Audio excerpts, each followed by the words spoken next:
রাজ্যে পরপর ধর্ষণ করে খুনের ঘটনা, তিনটি ক্ষেত্রেই বিকৃত লালসার শিকার ছাত্রী। রাজ্যে ক্রমাগত বেড়ে চলা নারী নিগ্রহের প্রতিবাদে বুধবার শহরের বিভিন্ন জায়গায় পথ অবরোধের কর্মসূচি নেয় চারটি বামপন্থী মহিলা সংগঠন। কিন্তু দিনের ব্যস্ততম সময়ে এই কর্মসূচি ঘিরে চূড়ান্ত নাকাল হন সাধারণ মানুষ। অবরোধের ঘোষিত সময় ছিল বেলা 12টায়, কিন্তু তার কয়েক মিনিট আগে থেকেই শ্যামবাজার পাঁচমাথার মোড় অবরোধ করেন বামপন্থী মহিলা সংগঠনের সদস্যরা। অবরোধ হয় মৌলালী মোড়েও। AJC road, CIT road, SN Banerjee রোডের মতো ব্যস্ততম রাস্তাগুলি বন্ধ হয়ে যাওয়ায় এলাকায় ব্যাপক যানজটের সৃষ্টি হয়। অবরোধের জেরে আজকে পরে একটি অ্যাম্বুলেন্সও, যদিও পরে অ্যাম্বুলেন্সটিকে বেরোনোর রাস্তা করে দেন কয়েকজন বিক্ষোভকারী। ঘোষিত সময়ের 10 মিনিট আগে রাসবিহারীতে শুরু হয় অবরোধ। অবরোধ চলে প্রায় 25 মিনিট। রাস্তায় বসে পড়েন বিক্ষোভকারীরা।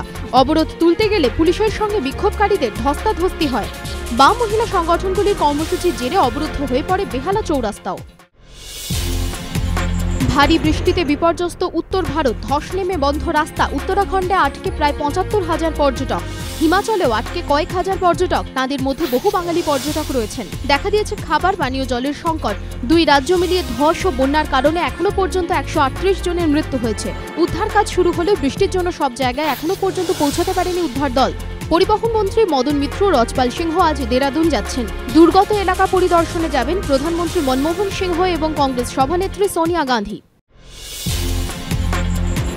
দুসরার ছবল নয়, টার্বুনেটর এবার পরিত্রাতা। মেঘ ফেটে বৃষ্টি, জলের তাণ্ডব আর প্লাবনে অন্যান্য তীর্থযাত্রীদের সঙ্গেই যোশী মঠে আটকে পড়েছিলেন হরভজন সিংহ। তীর্থযাত্রীদের ভীত সন্ত্রস্ত মুখ ভাবিয়েছে ভাজ্জিকেও।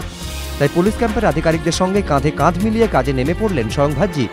সব ঠিক হয়ে যাবে, তাদের যথাস্থানে পৌঁছে দিতে আপ্রাণ চেষ্টা করছেন পুলিশ অফিসারেরা। তীর্থযাত্রীদের বলেন ভাজ্জি, তাদের খাবার ও জলও বিতরণ করেন হরভজন। 22 গজের লড়াকু অফ স্পিনার এবার জীবনযুদ্ধেও লড়াকু যোদ্ধা। বিন্দ্রার দাবি, বোর্ডের 84 বছরের পুরনো সংবিধান অনুযায়ী কার্যনির্বাহী সভাপতির পদটি অবৈধ। চেন্নাইয়ে নাকি শুধুই বৈঠক চালানোর দায়িত্ব দেওয়া হয়েছিল ডালমিয়াকে।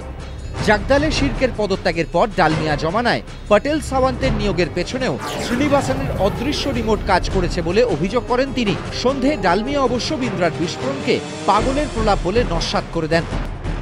এদিকে লন্ডনে আইসিসির বৈঠকে কে বোর্ডের প্রতিনিধিত্ব করবেন তার উত্তর মিলবে আগামী 48 ঘন্টায়। নিজের ব্লগে বিন্দ্রা দাবি করেন প্রভাব খাটিয়ে শ্রীনিবাসনই যাবেন, কিন্তু বোর্ড সূত্রে খবর অরুণ জেটলি আগে থেকেই লন্ডনে পৌঁছে গেছেন। তবে কি শ্রীনিবাসন না গেলে তৃতীয় কেউ যাবেন? জেটলি কি হতে পারেন সেই বিকল্প? শেষ পর্যন্ত যিনি যান, ডিআরএস এর গ্রহণযোগ্যতা নিয়ে এবারও চ্যালেঞ্জের পথেই হাঁটবে ধোনিদের বোর্ড।